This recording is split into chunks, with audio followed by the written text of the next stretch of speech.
하나님의 말씀 요한복음 20장 19절에서 23절 말씀 이렇게 교독하도록 하겠습니다. 요한복음 20장 19절에서 23절입니다. 자, 지금 저 여러분 교독하도록 하겠습니다. 제가 먼저 19절 읽겠습니다. 이날 곧 안식 후 첫날 저녁 때 제자들이 유대인들을 두려워하여 모인 곳에 문들을 닫았더니 예수께서 오사 가운데 서서 이르시되 너희에게 평강이 있을지어다. 이 말씀을 하시고 손과 얼굴을 부으시니 제자들이 주를 보고 기뻐하라. 예수께서 또 이르시되 너희에게 평강이 있을지어다. 아버지께서 나를 보내신 것 같이 나도 너희를 보내노라.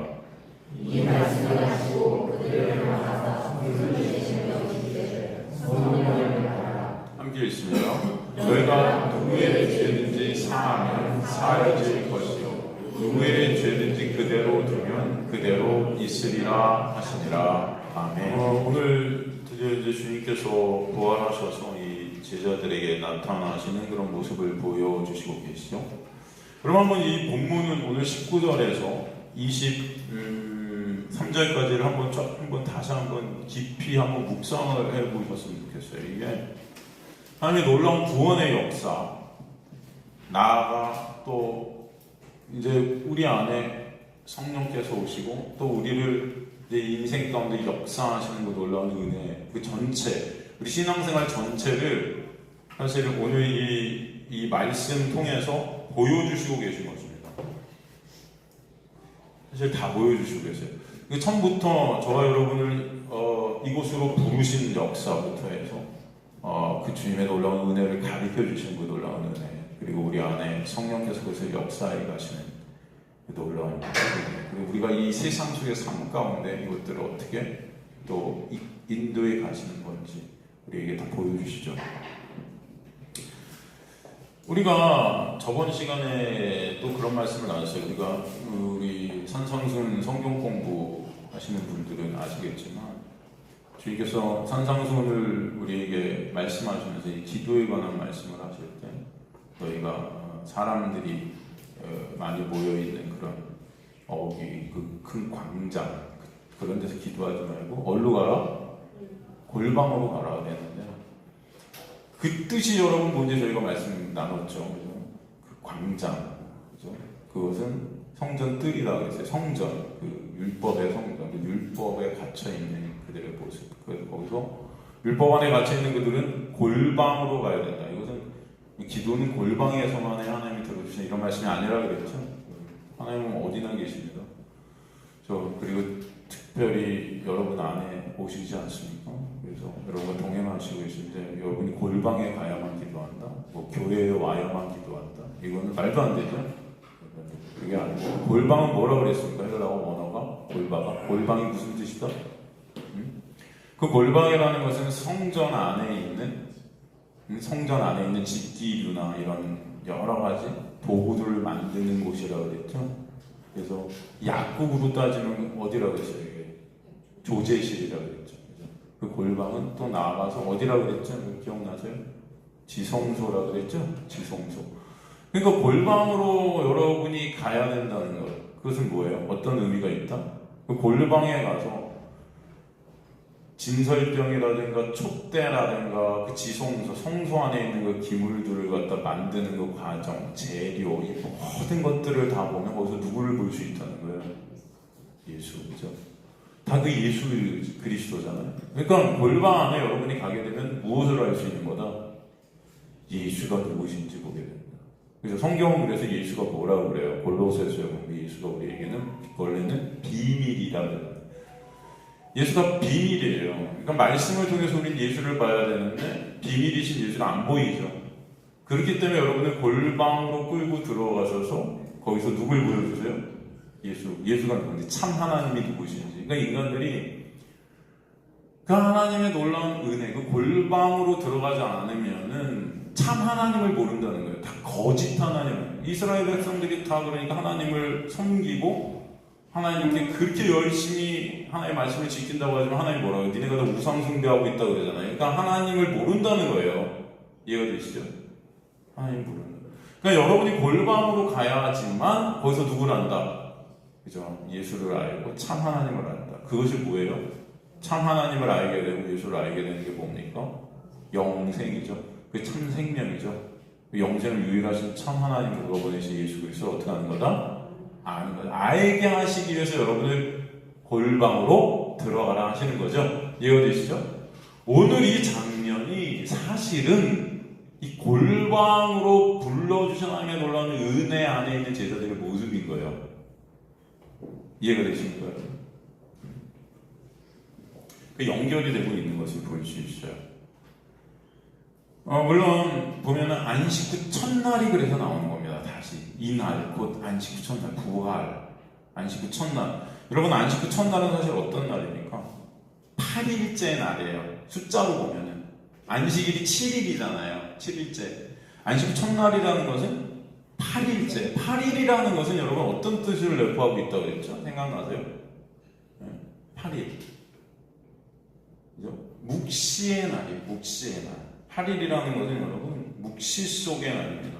그죠? 완성된 하나님의 통치가 이루어지는 이제 묵시에 계신 분이 역사로 들어오시는 것을 우리에게 말씀하시죠. 예수 그리스도의 부활. 이것은 바로 이제는 이 역사 속에서 하나님께서 임재하셔서 새로운 날들이 되게 하시는 거죠. 창조의 날, 창조의 때를 살게 하시는 그것을 이제 안식 후 첫날 이런 표현을 하세요. 저녁 때 제자들이 유대인들을 두려워했다요. 물론 이 문자적으로 성경을 보면 예수께서 십자가에 달려 돌아가셨기 때문에 이 제자들도 예수님 때문에 우리가 피해를 얻을 것이다 그런 두려움이 있었을 겁니다. 그죠? 예수님 십자가에 달려 돌아가셨으니까 그 제자들도 당연히 우리에게도 혹시 불이익이 있지 않을까 두려웠던. 물론 문자적으로 보면 그런 말씀인 것 같지만 사실은 헬라 원어를 보면 좀 달라요. 원어를 보면은 유대인들을 두려워하여가 헬라 원어로 포보스, 유다이오스 이렇게 되어 있는데 이 구절을 직역을 하면 단순히 그들이 유대인들을 두려워했다가 아니에요. 이거 되죠? 그게 아니고 직역을 하면 유다이오스라는 것은 유대인들에게 속해 있는 어떤 것, 유대인들에게 속해서 그들을 움직이는, 그들을 지배하는 어떤 것, 뭐 이런 의미가 있습니다. 이게 뭘까요, 여러분? 유대로부터 나오게 되는 것에 대한 두려움이다. 이게 뭘까요? 유대로부터 계속 흘러나오는 것 안에서 그들은 사실은 두려워하고 있다. 유대인들을 다스리고 유대인들을 지배하고 있는 게 뭐예요? 유대인들로부터 계속 흘러나오는 것이 무엇입니까? 율법이에요. 그죠? 하나님의 말씀인데 그들은 그 하나님의 말씀을 토라, 율법으로, 그죠? 그래서 그것을 지키면은 복받고 못 지키면 저주받고. 그래서 그들은 그것을 다 지켜서 그들의 의로 하나님의 나라에 들어가려 했죠. 이해가 되시죠? 그럼 여기서 지금 물론 그 유대인들 이 십자가 예수를 그래서 예수를 왜 십자가에 죽인 겁니까? 유대인들이 신성 모독죄로 예수님을 몰아서 죽였잖아요. 그것도 율법에 위배됐기 때문이에요. 그죠? 이해가 되세요? 안식일법을 어기시고 예수께서 그죠? 율법을 많이 어기셨단 말이에요. 그들이 만들어낸 규례, 율례 이런 것들을 다 어기셨단 말이에요. 하나님을 모독한 거예요. 그들의 입장에서 뭐 하나님의 아들이라고 하는 자가 하나님의 말씀을 지키지 않는다? 이것은 말이 안 되는 겁니다. 죽어 마땅합니다. 돌로 쳐 죽여야 되는 거예요. 근데 그들의 손을 빌리지 않고 로마의 손을 빌려서 죽인 거죠. 십자가에서. 사실 이들이 두려워하고 있는 것은 그 율법 안에 갇혀있는 두려워하고 있는 인간들의 모습을 보여주고 있는 것입니다. 이들의 두려움 안에. 이해가 되십니까 여러분? 성경은 우리에게 단순히 예수가 십자가에 달려 돌아가셨으니까 그 제자들도 피해 속에서 두려워하고 있는데 거기서 이 세상의 두려움에서 그들을 빼내시는 뭐 이런 것을 뜻하는 게 아니에요. 이해가 되십니까?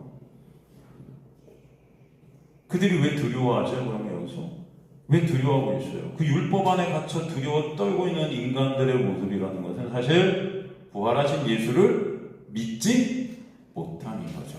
분명히 예수께서 부활하셨음을 듣고, 그죠? 알았음에도 믿지 못하고 있어요. 믿지 못하는 거예요. 그 골방 안에서 은혜를 알지 못해, 부활하신 예수를 믿지 못해, 율법 안에 떨고 있는 그런 인간들의 모습, 우리들의 모습일 수 있다는 거예요. 여전히 믿음이 없는, 그래서 두려워 떠는, 그죠? 그 죽음 때문에, 그 율법의 정죄, 그 죽음에서 두려워 떨고 있는 거죠. 그래서 그것을 해결하려고 여러 가지 다른 이 세상 것으로 내 육을 만족해 하고 채우려고 하는 그런 모습들, 돈, 명예, 권력, 뭐 이런 것들로 마치 그러면은 내가 안전할 것 같은, 내 뻥 뚫린, 죄로 인해 뻥 뚫려서 죽음의 어떤 그 공포와 죽음의 두려움, 그죠? 그런 것들에 쫓기고 있는 인간들인데, 그런 것들을 조금이라도 해소하고자 많이 돈을 벌면 그 돈이 마치 나를 지켜줄 것 같고, 명예, 권력 속에서 또 사람들, 인기, 칭찬 이런 것들, 그렇지 않습니까, 여러분? 이 죄로 인해 뚫린 마음들을 그런 것들로 채우려고 하는 거죠. 이 세상에 쾌락, 뭐 여러 가지, 그렇지 않습니까? 그러면 조금이라도 내가 안정될 것 같아, 위로받을 것 같아, 죽음의 권세 떨고 있죠. 그런데 그들에게 예수께서 오셨다. 마치 예수께서 뭐 이렇게 이제는 뚫고 두려우셨으면 그런 것을 뜻하죠. 여기서 예수께서 오사 이렇게 돼 있는데, 여기서 오사, 여기서 에르코마이라는 헬라어를 썼어요. 이 에르코마이라는 헬라어는 어떤 뜻이냐? 오다라는 물론 뜻도 있는데, 여기서는 이미 중심에 자리 잡으시다 이런 뜻이에요. 그러니까 이 골방 안으로 그들을 부르셔서 문을 딱 닫으시고 거기 누가 계셨던 거예요? 이미 예수가 계신다. 하나님의 놀라운 은혜를 우리에게 보여주시는 겁니다. 사실은 두려워 떨고 있어요. 율법 안에 두려워 떨고 있는데 이미 하나님의 임재 안에 그들이 있게 됐다는 것은 그들에게 있게 될 하나님의 놀라운 은혜를 이제 설명해 주시기 위함이다 라는 것을 볼 수 있다는 거죠. 이해가 되십니까? 그래서 예수께서 이미 그 중심에 자리 잡고 계셨다. 그 골방이 사실은 아까도 말씀드렸지만 지성소라고 했잖아요. 그죠? 그 지성소의 중심에 누가 계신다? 사실은 예수가 계신다. 그래서 그들을 골방으로 오게 하셔서 문을 닫으시고 골방의 주인 되신 예수를 알게 해주시고 율법의 두려움으로부터 그들을 어떻게 해주시려는 거예요? 자유케. 그 죽음의 권세로부터 자유케 해주시죠. 그래서 가운데 서서, 오사 가운데 서서, 이게 서서가 히스테미라는 헬라어를 썼는데, 히스테미 이거는 세우다, 견고하게 하다, 확정하다. 주님을 알도록 그들을 확정하게 하는 거예요. 세워주시는 거예요. 견고케 하시려는 겁니다. 그래서 주님께서 그들에게 선포를 하시죠. 그래서 뭐라고 선포하세요? 너희에게 평강이 있을지어다. 평강. 에이렌의 휘민 이렇게 되죠. 샬롬이죠. 평강. 샬롬. 여러분 들어보셨죠? 우리 기독교인들 다 샬롬이죠. 이 에이렌의 샬롬. 히브리어로 샬람이라는 단어의 어원. 이게 어원이 샬람이죠. 이 단어의 뜻은 부족함 없이 충만케 하다, 안정하게 하다, 온전케 하다, 관계를 회복시키다. 하나님과의 관계, 죄로 인해 끝난 하나님의 관계가 다시 회복되어지는 하나님과의 관계적 회복을 의미한다. 너희에게 바로 이 거룩하신 하나님과의 관계적 회복이 이루어졌다. 그러니 이제는 안전하다, 부족함 없이 충만하다. 죄로 인해 뻥 뚫린 마음이 부족함 없이 이제 하나님으로 충만케 되는 놀라운 역사, 거기서 진정한 감사와 찬송과 기쁨이 있게 된다. 그 샬롬이라는 말은 그래서 다른 말로 하나님의 은혜, 하나님의 열심과 동일해요. 그것을 누가 만드시는 거죠? 하나님. 그래서 늘 골방으로 초청하셔 문을 닫아버리시고 거기서 하나님의 은혜가 뭔지, 하나님의 열심이 무엇인지를 설명해 주시는 게 샬롬이죠. 하나님이 다 이루신 거예요. 그죠? 그것이 예수 그리스도의 십자가 부활로 이루어진 것, 그것이 샬롬이죠. 하나님의 열심과 은혜로만 이루어지게 됐다. 하나님의 열심, 하나님의 은혜는 누가 역사하셨다? 결국은 이 땅에 육을 입고 오신 예수께서 십자가에서 그것을 완성해 주셨다. 그죠? 그래서 우리에게 보여주시죠. 그래서 뭐라고 그럽니까? 20절 보니까 뭐라고 말씀하세요? 이 말씀을 하시고 손과 옆구리를 보이시니 뭐라 그래요? 제자들이 주를 보고 기뻐했다. 손과 옆구리를 보이셨다는 의미가 뭐죠, 여러분? 그 샬롬이라는 평강이 무엇을 통해 이루어졌다? 십자가를 통해 이루어졌다. 그래서 설명해 주시죠. 십자가에서 죽고 부활하신 그 예수의 놀라운 그 구원의 역사로 평강이라는 그 샬롬이 이루어지게 됐다. 그래서 이 평강이라는 에이레네 안에는 사망과 죽음이 사실은 다 들어있죠. 그래서 통각해 하시죠. 그래서 성경이 우리에게 증거하시는 이 평강, 우리가 결국 이르게 될 진짜 영원한 죽음, 그리고 죽음에서 오는 그 두려움, 그것을 예수 그리스도의 보혈의 공로로 삭제하신 것을 우리에게 설명해 주시는 거죠. 그 은혜가 있게 하신 것입니다. 그래서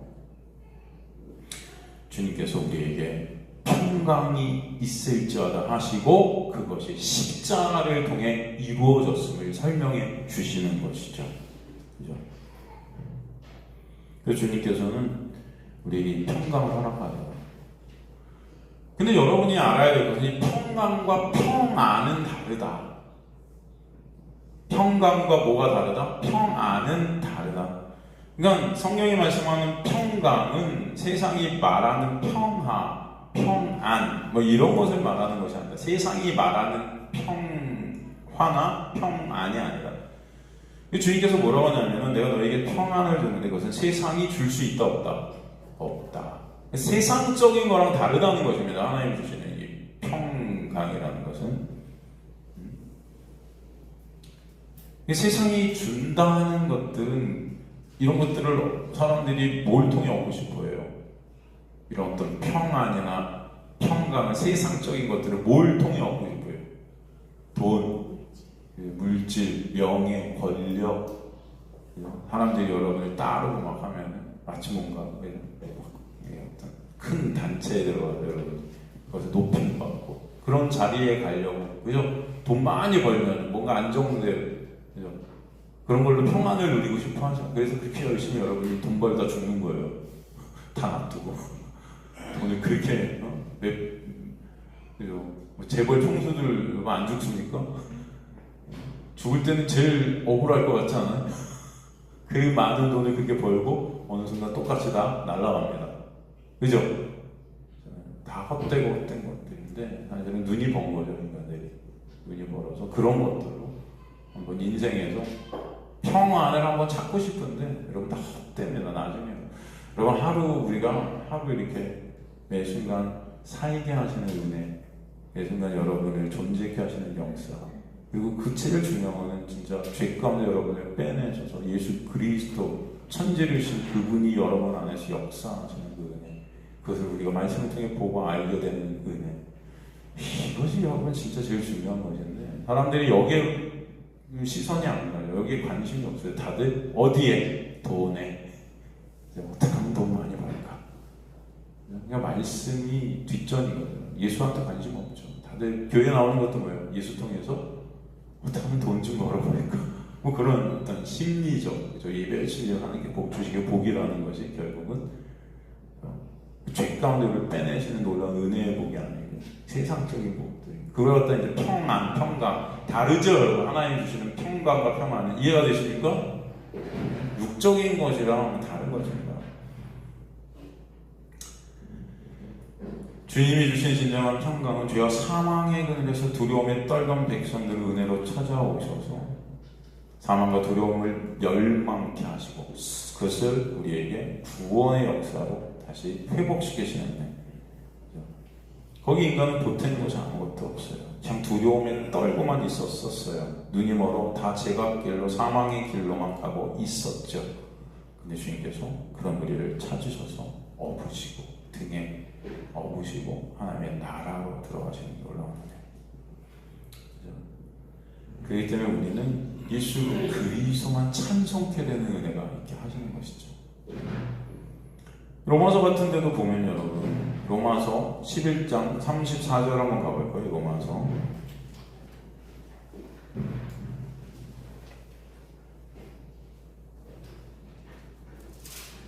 누가 주의 마음을 알겠느냐? 누가 그의 모사가 되었느냐? 인간들은 하나님의 마음을 우리를 구원하시고 하나님 찬송받으시는 하나님의 긍휼, 은혜 그 마음을 알 수 있다? 없다는 것이죠. 누가 그 마음을 알게? 없는 거예요. 누가 주께 먼저 드려서 갚으심을 받겠느냐? 인간들이 다 내가 뭔가 하나님께 해서 내가 뭔가 하나님께 드려서 뭔가 하나님께서 나를 구원하시고 나에게 갚아주시고 뭐 이런 것이다 라고 생각하고 있죠. 신앙이란 것도 열심히 예배드리면 열심히 기도하면 그죠? 하나님과 거래하는 그런 모습들 교회에서 그런 목사님들이 그런 설교 많이 하잖아요. 열심히 기도하면 하나님께서 뭐 해주신다. 새벽 기도 열심히 하면 하나님께 은혜 주신다. 뭐 하면 누가 먼저 주께 드려서 갚으심을 받게 되냐? 그런 게 아니라는 거예요. 이해가 되십니까 여러분? 여러분은 다 죽어있는 시체들이 하나님께 드려지는 어떤 것이 있을 수가 없어요.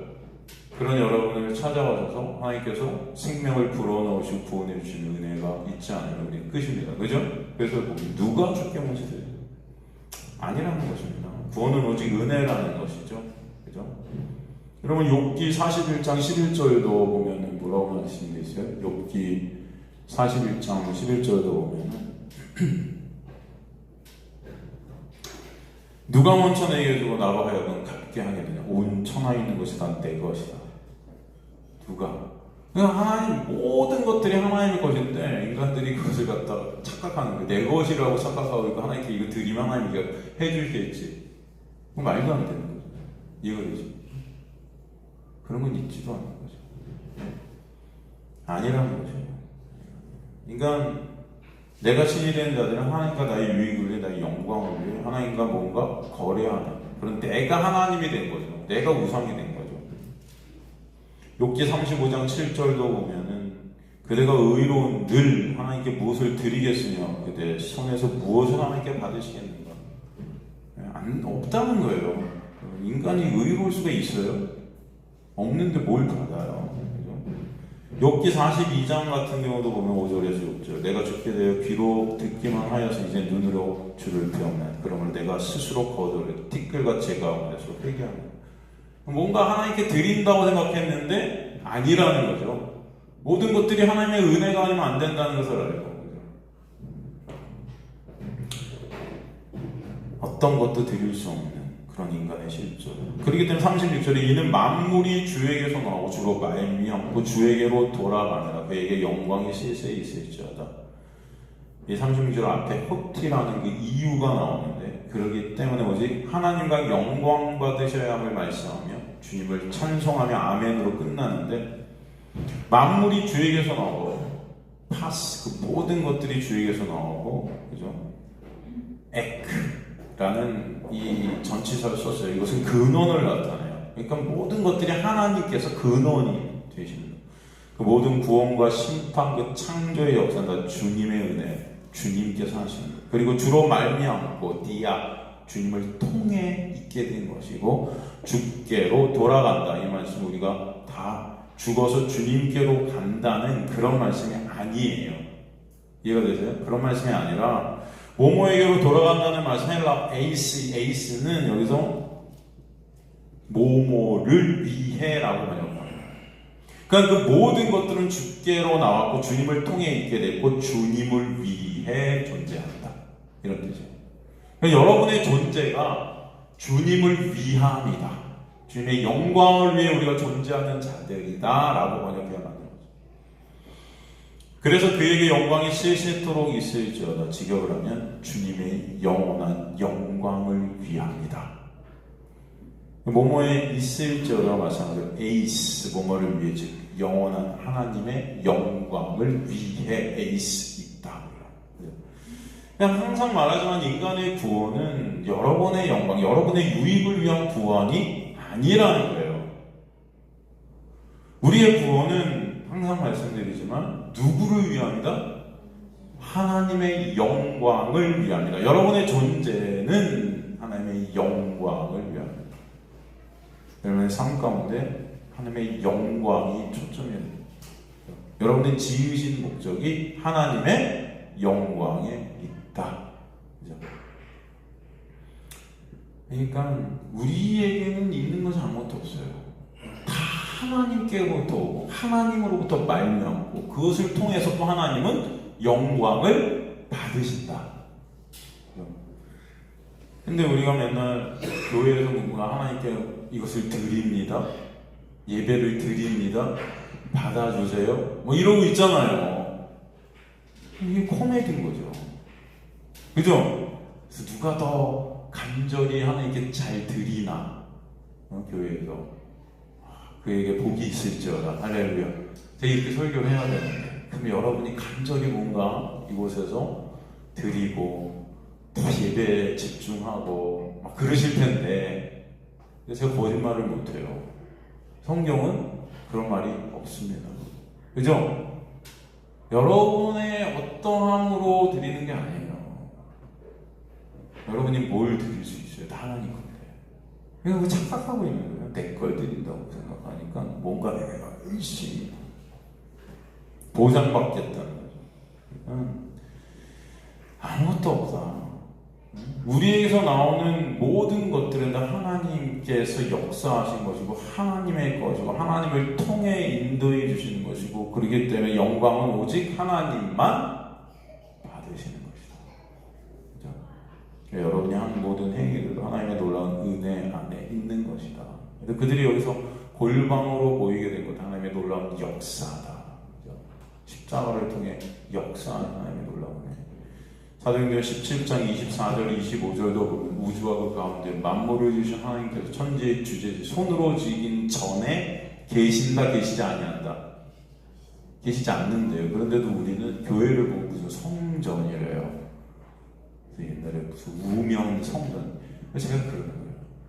다 성경록이지 못한데도 인간들은 그렇게 뭔가 우리가 지은 것들을 거룩한 것들로 포장하고 싶어하죠. 네? 하나님이 지으신 것이 하나님이 그 지으신 것에 있으시다? 없으시다. 또 무엇이 부족한 것처럼 사람의 손으로 섬김을 받으신다? 안 받으세요. 여러분이 섬긴다 하지만 안 받으세요. 이는 만민에게 생명과 호흡을 만물을 친히 주시느니라. 하나님이 지금도 은혜를 우리에게 부어주시기에 여러분이 여기서 예배케 된 거고 여러분이 이곳에서 하나님의 놀라운 은혜를 듣게 되는 것이지 착각하고 있는 거예요, 인간들이. 그러니까 성전, 우리가 성전을 지었으니까 마치 성전이 대단한 것처럼 그곳에 가면은 이것을 기도로 지은 하나님의 집입니다 다 해놓고 막 감격해서 울고 있고 막 이런 모습들. 여러분 성전이라는 말 쓰지 마세요. 그러니까 예배당이에요. 예배당. 이것은 아무것도 아닙니다. 아무것도 아니다 그러니까 또 여러분 이것은 아무것도 아니래. 수지도 버리고 그런 게 아니고 여러분 아직도 물컵들을 갖다 드시고 그 자리에 두시고 가지고 제가 근데 여러분 가시면 제가 하는 게 청소예요. 청소. 네? 여러분 안 하시잖아요. 여러분 한 4달에 한 번 하시잖아요. 매주 전 청소해요. 청소하면 물컵을 아직도 놓고 계시고 의자 아직도 놓고 있고 그렇게 말씀을 10번을 드려도 안 하시잖아요. 그러니까 여기서 아무것도 아니니까 그냥 뭐 그렇다고 그건 아니고 성전은 여러분 성령이 계신 전이에요. 어디일까요? 성전은?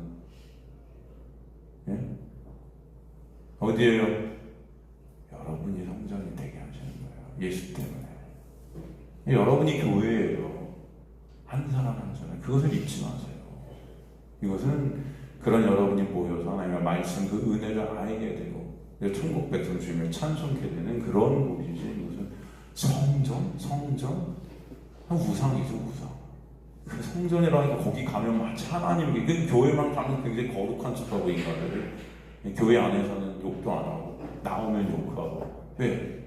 하나님 안 계신 것 같으니까. 그죠? 다 여러분 헛겁니다. 헛거예요. 그렇지 않습니다. 그래서 이제 예수께서 오셨기 때문에 이제는 신령과 진리로 예배케 하시죠. 영과 진리가 뭐예요? 알레스야, 예수로. 여러분의 예배는 여러분 안에 있는 성령의 놀라운 은혜 안에서 예수 그리스도로 말미암아 드려지게 되는 것이 예배가 된 거예요. 그것은 예수의 은혜로 여러분이 예배케 된 것입니다. 그것을 아는 거예요. 그래서 감사와 찬송이 있게 된 거예요. 그걸 예배라고 하지. 그런 것도 모른 채 아무것도 십자가가 뭔지도 은혜가 뭔지도 아무것도 모른 채 마치 내가 여기서 예배를 열심히 뭔가를 드리고 찬송을 열심히 하고 하면은 마치 하나님이 나를 갖다 책임지고 이걸 우상이라고 해요. 뭐라 한다? 교회들이 더 우상 숭배하고 있는 거죠. 아니에요. 여기 심각한 겁니다. 심각한 거. 저 여러분은 주님께 드릴 것이 없어요. 지금도 보세요. 여러분이 생산해내는 것은 다 쇳덩어리들이에요. 다 나를 위한, 내 유익을 위한 것들이 뭘 하나님께 영광을 어떻게 돌리죠, 여러분이? 도대체 어떻게 돌리는 게 하나님께 영광을 돌리는 거예요, 여러분은? 안 돼요.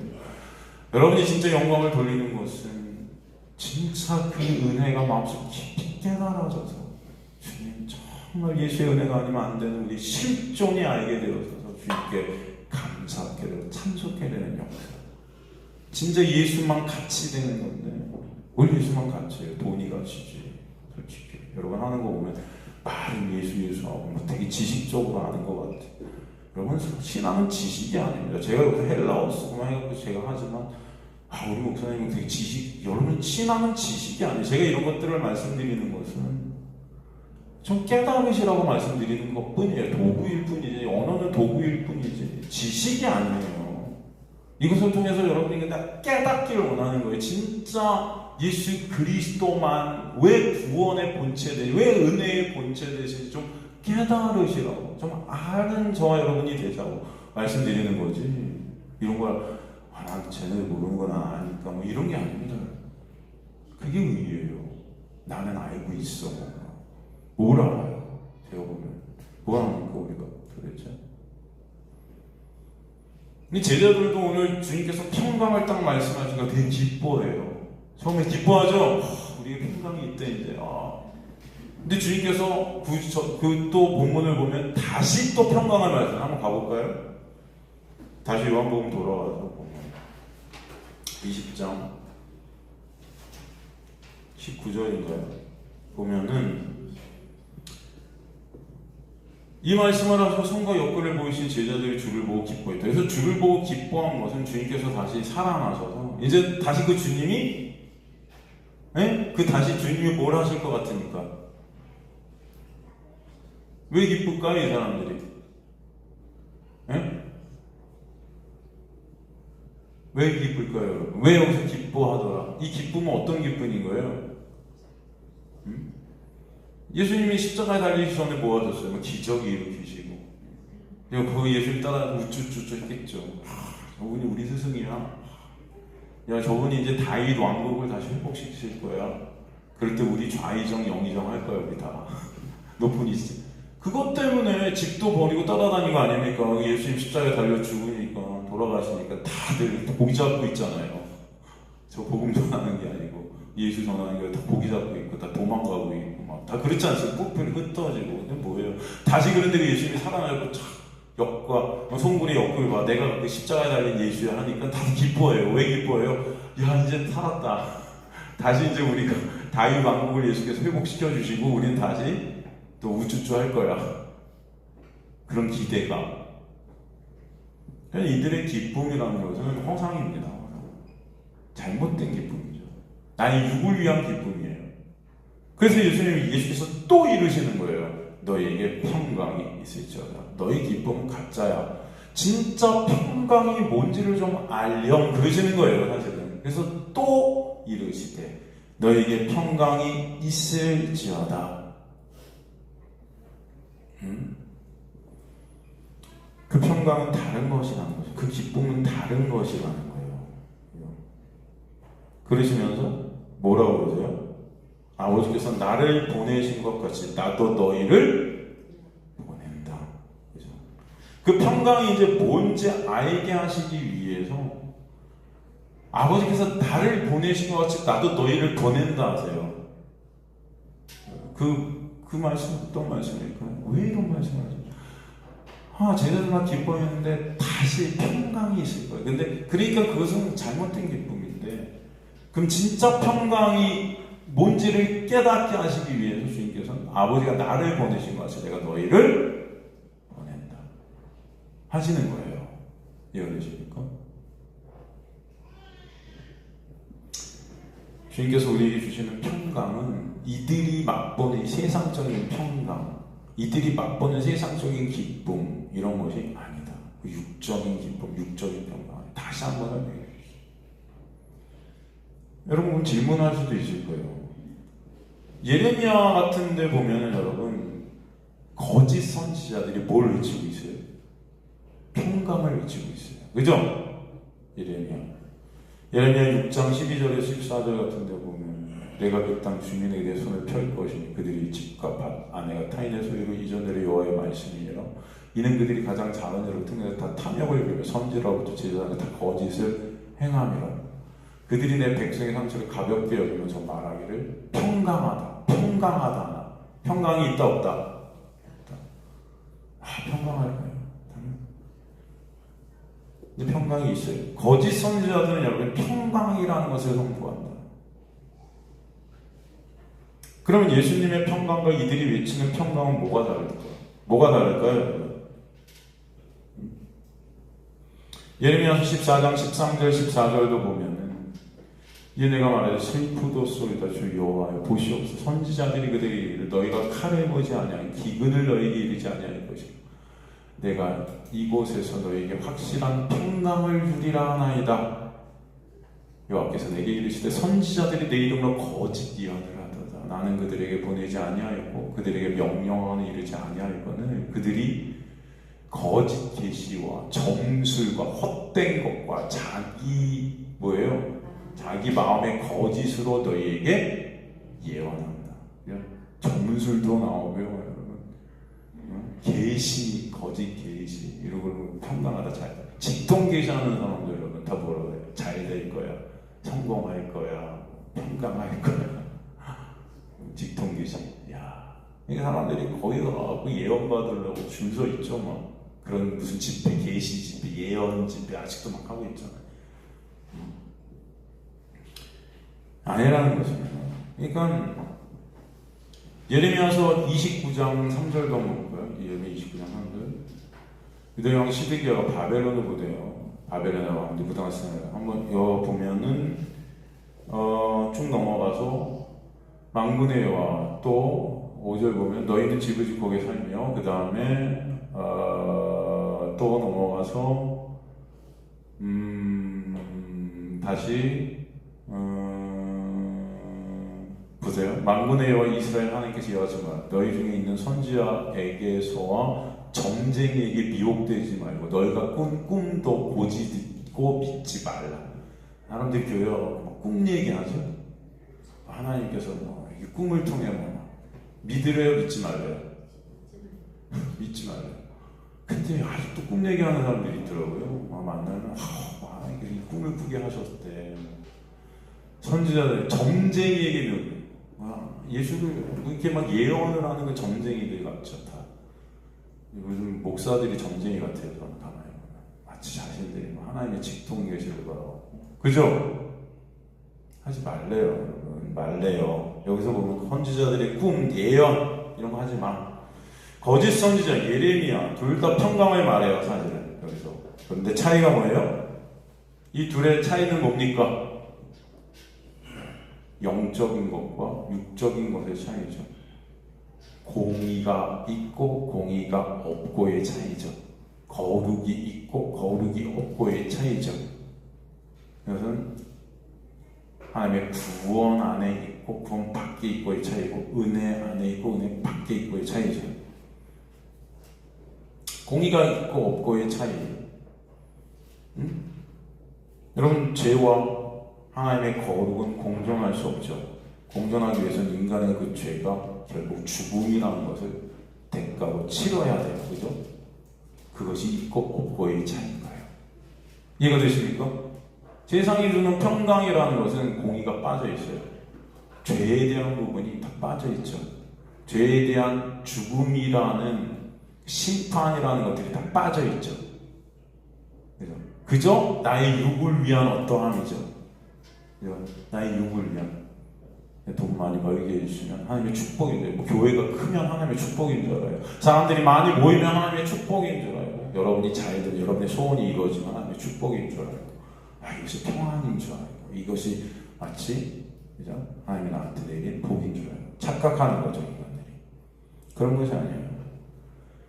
그래서 예레미야에서 그 공의가 드러나고 있는데 뭐예요? 바벨론 포로라는 심판이죠. 바벨론에서 포로로 끌려가죠. 70년이 차면 그러죠. 바벨론 포로가 전제되어 있는 평강인 거예요. 이스라엘이 바벨론 포로라는 형벌, 즉 공의가 채워진 후에야 뭐가 임한다? 평강이 진짜 임하게 된다라는 것은 대가가 있다는 거예요. 심판이 있다는 거예요. 그 심판이 치러져야. 이해가 되십니까, 여러분? 여러분이 그 심판을 다 당해야만 참 평강이 와요, 사실. 아세요? 여러분이 지금 죄에 대한 형벌이 있어야만 그에 대한 평강이 오는 거예요. 감옥에 있는 사람들이 여기서 형량을 다 하면 차라리 그게 더 편할 것 같아. 죄책감에 사는 것보다 차라리 들어가서 때로는 그런 생각하는 거예요. 이걸 다 내가 치르고 편하게. 그때 진짜 마음에 평안이 오는 거예요.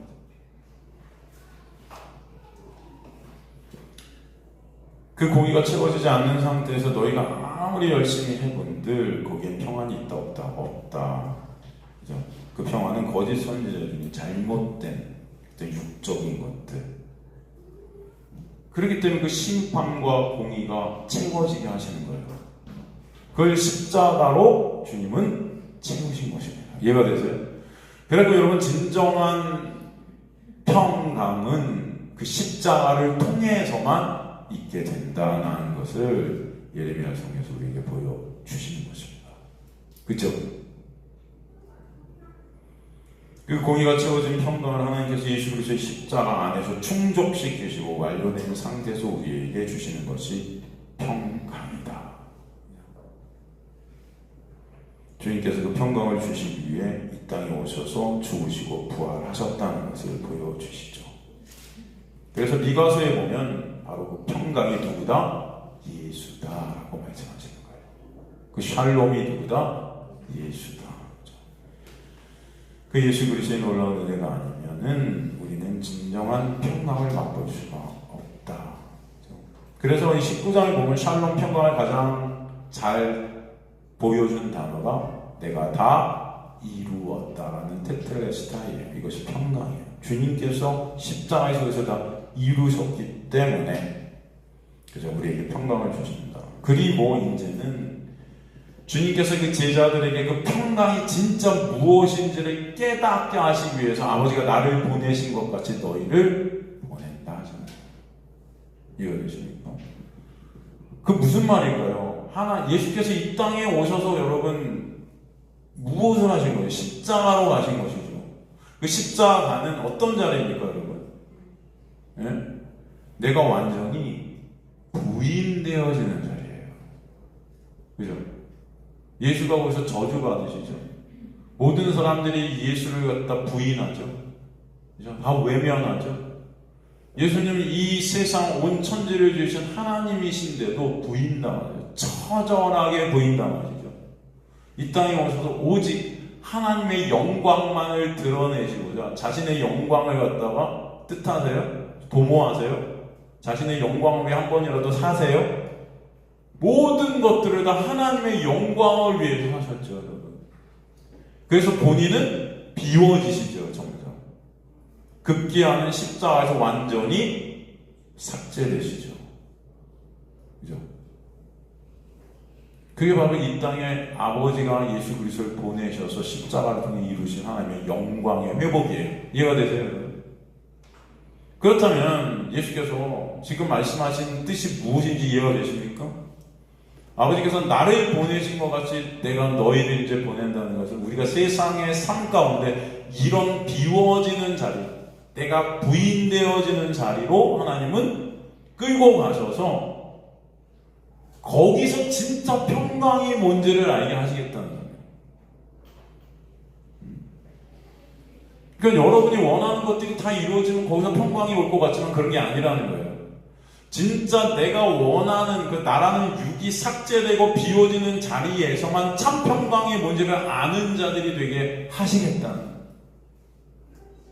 나의 실존이 정말 처절하게 깨닫는 자리에서만 진짜 평강이 무엇인지를 알게 하시는 거죠. 나의 인정과 칭찬, 나의 의들이 다 무너지는 자리에서만 예수 그리스도의 은혜가 아니면 안 되는 실존을 알게 되고 그 은혜라는 평강이 샬롬, 예수께서 십자가에 다 이루신 그 놀라운 이루심이 뭔지를 감지케 하시는 거죠. 이해가 되세요? 그런 자리를 여러분이 끌고 가시기 위해서 세상으로 보내시는 거예요. 파라디돔이 이 율법 같은 세상으로 하나님께서 여러분을 넘기셨다는 거예요. 이해가 되십니까? 그러니까 이 세상이라는 것은 여러분의 어떤 소원이라든가 여러분의 어떤 것들을 이루는 그런 것이 아니에요. 하나님의 백성들에게는. 하나님의 백성들에게는 이 세상은 평강이 진짜 뭔지를 깨닫게 하시는 그런 도구들이에요. 이 율법 같은 세상, 이 죽음 같은 무덤 같은 세상에서 그래서 빛 대신 예수 그리스도를 보게 될 때 내가 어둠임을 깨닫게 되는 이곳입니다. 내가 뭘 해도 하나님 앞에 드릴 것이 없는 자로 드러나게 돼요. 뭘 해도 예수 그리스도의 십자가가 아니면 나는 있음이 될 수 없구나가 깨달아지는 자리가 이 세상인 겁니다. 이 세상에서 내가 원하는 것들이 이루어지지 않게 하죠. 하나님은 오히려 그래서 내가 원치 않는 자리로 끌고 가시면서 예수 그리스도의 놀라운 은혜를 알도록 역사하신다. 베드로에게 뭐라고? 내가 이제 너를 띠띠워. 네가 지금까지는 너를 끌고 왔지만 네 힘과 노력으로 네가 원하는 것 얻고자 나를 따랐고 이렇게 했잖아요. 그런데 이제는 내가 너를 띠띠워서 네가 원치 않는 것으로 끌고 갈 거다. 그 자리가 어떤 자리였어요? 베드로도 예수처럼 십자가에 달리는 자리였죠. 그런데 오히려 거꾸로 달려요. 완전히 비워지는 자리, 완전히 삭제되는 자리. 거기서 누구만을 바라보도록? 예수만을 바라보도록. 그 평강이 거기서 있게 하시는 거예요. 그 예수가 평강이셨구나. 그것을 깨닫게 하시는 겁니다. 그죠? 그래서 여러분이 그렇게 끌고 가시기 위해서 여러분 안에 누굴 보내셨어요? 성령을 보내시는 거예요. 그래서 뭐라고 그러세요? 22절 이 말씀을 그들을 향하여 숨을 내쉬며 이르시되 성령을 받으라. 예수께서 부활 승천하시고 그래서 우리에게 누굴 보내세요? 성령을 보내셨을 때 그 성령께서는 하나님의 백성들을 끌고 하나님의 영광만, 예수 그리스도만 드러내는 예수 그리스도의 놀라운 은혜를 아는 자리로 끌고 가시는 거죠. 오히려 그들이 그래서 그렇게 많이 막 모여갖고 사람들이 많아지고 막 이 세상 육적인 인간의 눈을 볼 때 교회가 부흥한 겁니다. 여러분 3,000명이 모이고 4,000명이 모이고 할렐루야 아닙니까? 하나님 복 주셨다 생각할 건데 하나님 어떻게 하세요? 그때 그들을 다 흩어버리죠. 다 흩어버리시죠. 여러분 그래서 은혜는 흩어짐의 역사다. 여러분은 고립되셔야 돼요. 여러분 홀로 누구만을 바라보는 자리? 예수만을. 그 자리가 광야예요. 광야입니다. 우리 광야라는 찬양이 있잖아요. 왜 나를 깊은 어둠 속에 홀로 두셨는지. 외롭죠? 가사만 들어도 있기 싫죠, 여러분. 그런데 거기서 누구만 바라보러 흩어버리셨네요. 그래서 말씀해보니까 말이에요. 사도행전에 그들이 흩어져서 가는 곳마다 누구만? 예수만. 하나님의 목적이 있다. 여러분이 세상으로 보내셔서 예수만을 의존케 되는 거예요. 말씀으로 그래서 예수를 보게 하시고 그 말씀으로 예수의 은혜를 깨닫게 하시고 그 은혜를 삶 가운데 채울게 하시는 것은 그 은혜 통해서 내가 잘 먹고 잘 살게 되는 걸 은혜라고 그렇게 채우라는 말 그렇게 역사해 가시는 게 아니라 나의 존재를 오직 누구로부터만 예수로부터만 있게 됨을 깨닫게 되는 나의 인정, 나의 칭찬, 나의 의, 나의 어떤 것들이 다 무너져 내리는 그래서 내가 죽은 자구나 깨달아지고 나에게 나오는 것은 다 쇳덩어리구나 깨달아지고 사도 바울의 고백처럼 다 배설물인 거예요. 그 자체가 내가 배설물이라고 그러잖아요, 여러분. 그런 나를 구원하신 분은 오직 예수뿐이구나를 알게 하시고 그죠? 그게 평강인 거예요. 거기서 감사와 찬송이 있게. 그래서 예수께서 성령으로 여러분 안에 오셔서 여러분의 인생을 끌고 가시면서 말씀으로 누굴 보게 하시고 예수를 보게 하시고 여러분의 인생 가운데 누구를 만나게 하시고 예수의 은혜를 깨닫고 알아가는 자들로 매 순간순간 역사해 가시는 거예요. 뭘 봐도 예수가 보이게끔 역사해 가시고 예수가 여러분 보일 때 어떤 자리일까요? 내가 무너지는 자리인가요? 여러분이 막 돈이 많아질 때 예수가 보일까요? 이 돈 예수께서 주셨다면 그 예수는 여러분 가짜예요. 그런 예수 아니에요. 예수께서 이 땅에 오신 것은 여러분의 그 율법과 죄 가운데 어둠 가운데서 빼내시기 위함이지 이 땅에 잘 먹고 잘 살라는 게 절대 아니다. 아시겠습니까?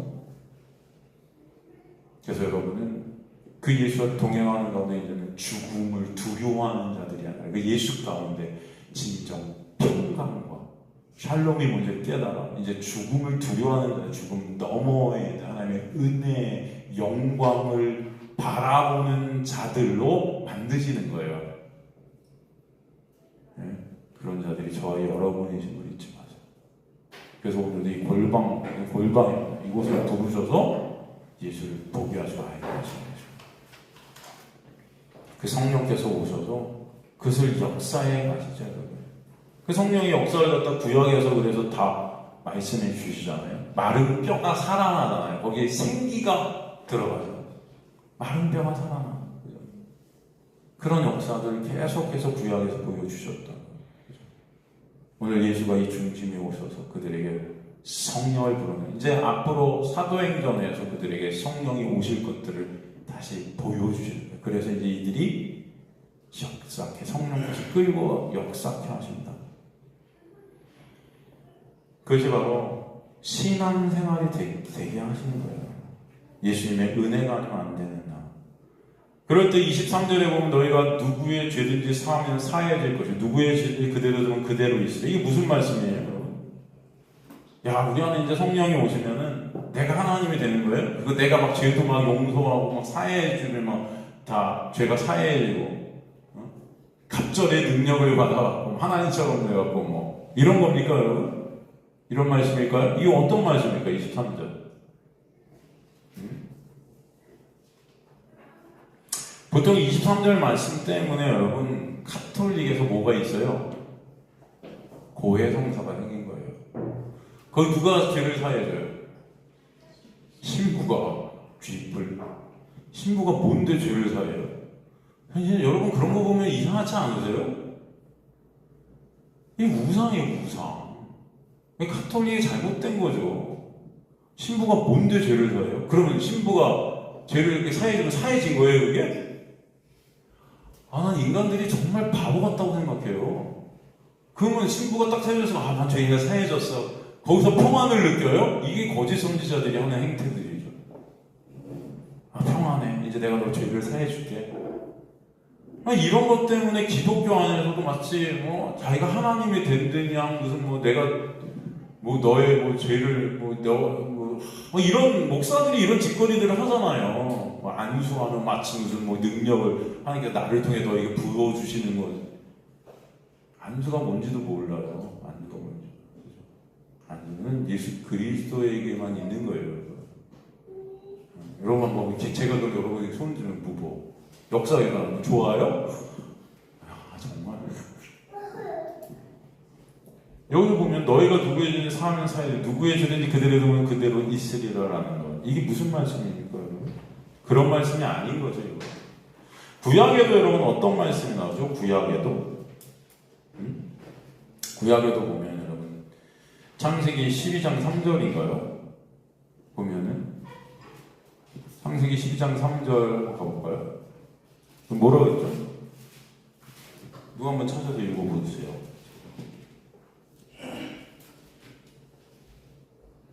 창세기 12장 3절인가? 제가 기억이 너를 축복하는 자, 여기서 넌 누구죠? 아브라함이죠? 너를 축복하는 자에게 내가 복을 내고 너를 저주하는 자에게 내가 저주한다. 땅의 모든 너로 말미암아 복을 얻을 거야. 이게 무슨 말씀이에요? 아브라함을 축복하는 자에게는 뭐예요? 복을 내린대요.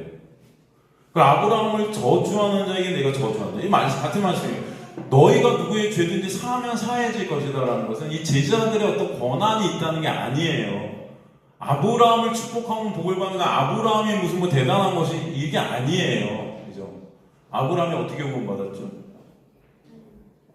아브라함의 구원은 전적인 하나님의 은혜잖아요. 아브라함은 뭐 잘해서 구원받았습니까? 아브라함이 믿음으로 말미암아 의롭다함을 얻었다 했죠. 그 믿음은 어떤 믿음이에요? 아브라함의 믿음이에요. 거기서 믿음이라는 것을 갖다 와우 접속, 와우 접시사, 그 와우 동사로 썼단 말이죠. 히브리어 보면 그것은 한 번도 의심치 않은 믿음이에요. 근데 아브라함은 계속 의심했어요. 그죠? 이삭 주신다고 하니까 의심하죠. 말도 안 돼. 코웃음치죠. 그 이삭의 이름이 뭐예요? 비웃다 아니에요. 한 번도 안 믿었어요. 그리고 평생 동안 그죠? 꼴값을 떨었어요. 사실 아브라함은 지 부인도 지 목숨 지키려고 이집트에서 팔아먹고 그렇잖아요. 바로왕에 넘기고 했잖아요, 여러분. 인간도 아니죠, 어떻게 보면. 여러분 남편이 여기서 긁다고 보세요. 여러분 이혼했지 이미 다. 사라가 진짜 좋은 분이에요. 그죠? 그런데 아브라함이 여러분 믿음의 조상이에요? 그래서 아브라함을 본받아요? 그런 것만 본받겠지 이제 인간들. 그런 게 아니죠. 아브라함이 믿음으로 말미암아 의롭다함을 받았다. 그 믿음은 누구의 믿음이에요? 아브라함이에요? 하나님이에요? 그렇죠. 그래서 히브리서 13장 믿음장에 가보면 거기서 믿음이 주어잖아요. 헬라어 보면 믿음이 역사하는 거죠. 그 믿음은 누구의 믿음이에요? 여러분이에요? 아니에요. 아브라함을 그 믿음이 끌고 가셔서 결국은 뭐예요? 이삭. 그 이삭은 곧 나거든요. 나까지도 하나님께 드려지게 하는. 근데 거기서 누가 드려지시죠? 예수께서 드려지시는 그 놀라운 은혜를 맛보게 하시는 거예요. 끌고 가셔서 여호와 이레가 뭔지를 깨닫게 하시죠. 그래서 그 자리까지 역사하시는 게 누구다? 하나님의 믿음이다. 그것을 인정케 되는 자가 아브라함을 축복하는 자인 거예요, 여러분. 이해가 되세요? 아, 그렇구나. 아브라함처럼 구원이라는 것은 하나님의 온전한 은혜로만 되는 거구나가 깨달아진 자가 아브라함을 축복하는 그 자고 그 자가 이미 하나님의 놀라운 은혜 안에 복을 받은 자인 거죠. 마찬가지로 이 제자들이 나가고 예수 그리스도로만 그죠? 구원이 있음을 그렇죠. 사도 바울은 평생 그 율법주의자들과 싸우잖아요. 그래서 유대인들과 싸우지 않습니까? 사실 사도 바울을 괴롭힌 것은 갈라디아주의예요. 그래서 사도 바울의 서신서를 보면 어디서도 욕을 한 적이 없는데 여러분 그 싸움이 난무했던 고린도 교회에 보세요. 파들이 갈라져요. 바울파, 게바파, 예수파 갈라져 싸우고 음란 문제가 있어갖고 난리고요. 우상 문제가 있어갖고 난리고요. 그런데도 사도 바울은 고린도 전후서를 쓰면서 거기서 욕을 한 적이 없어요. 그죠? 안 읽어갖고 모르시겠다고요? 한번 읽어보세요. 욕을 한 적이 없어요. 거기서 뭐라고 그래요? 고린도전에서 보면 그런 그들에게 욕을 한 적이 없고 다 뭐라 그래요? 형제들아. 그럼에도 불구하고 형제들아 그래요. 그런데 사도 바울이 어디서 욕을 해요? 서신서 중에 유일하게 막 욕을 난무하게 한 적이 있습니까? 있습니다. 어딘가요? 갈라디아서예요. 근데 갈라디아 교회는 겉으로 볼 땐 굉장히 도덕적이고 윤리적으로 깨끗해 보이는 교회였다고요. 이해가 되십니까? 왜 거기서 욕을 합니까? 사도 바울이 가서 복음을 전했는데 거짓 선지자들이 와갖고 야 니네 이제 예수로 물론 구원을 받았다 하지만 다시 말씀을 지켜야지. 그 말씀 지켜서 거룩한 성도들이 돼야지. 뭐 이렇게 다시 율법으로 그들을 끌고 가는 거예요. 그럼 그들에게 사도 바울이 뭐라 그래요? 저주를 받을지어다. 거기서 저주를 받는다는 헬라어가 뭐예요? 지옥에 떨어질 것이요. 그 갈라디아주의라는 것은 쉽게 말해서 믿음 더하기 행함이에요. 예수 그리스도를 믿는 믿음으로만, 온리 믿음으로만, 솔로 피데예요. 그 예수 그리스도의 은혜로만 이란 뜻이에요. 그것은 솔로 그라샤, 솔라 스크립투라, 오직 말씀 대신 예수로만, 솔라, 그죠? 이해가 되세요, 여러분? 크리스투스, 솔라 피데. 그런데 거기다 인간의 어떤 행함들을 붙여서 내가 이걸 해야지, 이걸 해야지, 하나님의 말씀 지켜야지, 이거 해야 상 받고. 지금 교회에서 그러잖아요. 상급 받고 천국 가면 차등 상급론 이런 얘기 하잖아요, 여러분. 상급이 막 달라지고 뭘 해야만 있다면서. 완전히 말도 안 돼. 이거와 평생 목숨 걸고 살았어요. 여러분 이게 진짜 심각한 겁니다. 교회들이 다 여기 사로잡혀 있는 거예요. 엉터리 교회들이. 그냥 교묘하게 은혜를 말하고 교묘하게 십자가를 말하고 예수를 말하면서도 결국 이거 하자 저거 하자. 끝에 설교 끝이 뭐예요? 이렇게 합시다 저렇게 합시다. 이렇게 행하자 저렇게 행하자. 이렇게 살자 저렇게 살자. 착하게 살자 이러잖아요, 여러분. 예수가 십자가로 끝나지 않는 설교는 다 뭐예요? 여러분을 다시 멸망케 하는 거예요. 여러분은 그렇게 할 수 없어요. 그래서 예수가 십자가에서 달리신 것을 다 이루신 거예요. 그죠?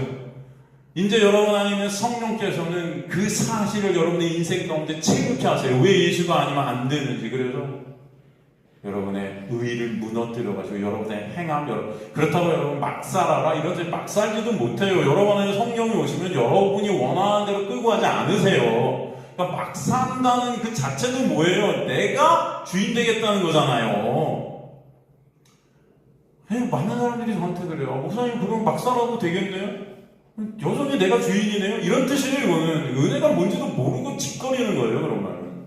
여러분 안에 진짜 주인이신 예수가 여러분을 갖다 끌고 가시는데 어떻게 막 삽니까? 예수 그리스도의 성령은 내가 부인되는 자리로 끌고 가세요. 내가 뭘 해도 예수의 놀라운 은혜가 아니면 안 되는 그런 나를 보게 하세요. 이해가 되십니까, 여러분? 그래서 오직 예수만을 바라보게 하시고 예수만을 의존케 하시는 말씀을 통해서 그것을 인도해요. 그것이 인정되어지는 자, 이들이 그 복음을 전했을 때 그것이 받아들여지는 자, 거기 구원이 있다. 이런 말씀이에요. 오늘 본문은. 이해가 되시죠?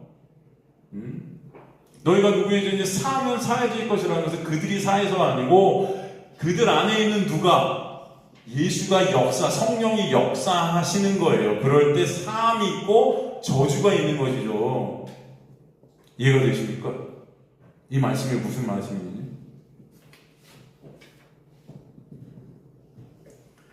그 말씀을 얘기해 주시는 거예요. 그러니까 23절에 너희는 어떤 너희예요? 성령 안에 있는 너희예요. 내가 주체된 너희가 아니에요. 이해가 되시죠? 성령께서 역사하시는 거죠. 그렇죠? 그것을 누가 하신다? 주님께서. 이 말씀은 고릴로새서 1장 29절에 보면은 골로새서 1장 29절 보면은 이를 위하여 나도 내 속에서 능력으로 역사하시는 이의 역사를 따라 힘을 다하여 수고한다. 이 사도 바울의 고백이죠. 이 복음을 위하여 나도 내 속에서 누가 능력으로 역사하시느니 성령이죠. 이해가 되세요, 여러분? 여러분 안에 성령이 오시면은 그분의 인도하심을 따라 여러분이 뭔가를 행하겠죠. 근데 그것은 여러분에게서 나오는 것이 아니다. 능력으로 역사하신다. 여기서 능력 디나미스라는 것. 하나님의 말씀, 이 성경 가운데 능력은 무엇을 통하는 거, 무엇을 말씀하는 능력일까요? 구원이에요. 그죠? 그래서 사도 바울의 사역 가운데, 성령의 역사 가운데 사도 바울을 통해서 복음을 전하게 하시고 그 복음을 받아들이게 하시는 역사, 그것이 성령의 능력이에요. 그것을 따라 사도 바울이 수고케 된 것이다. 이해가 되시죠, 여러분? 하나님의 택한 백성들에게 성령이 역사하셔서 복음을 받아들이게 하시는 능력, 복음을 믿는 자에게 구원을 주신 하나님의 뭐다? 능력이 됨이라. 어디 말씀이죠? 그쵸, 로마서 말씀이죠. 그쵸.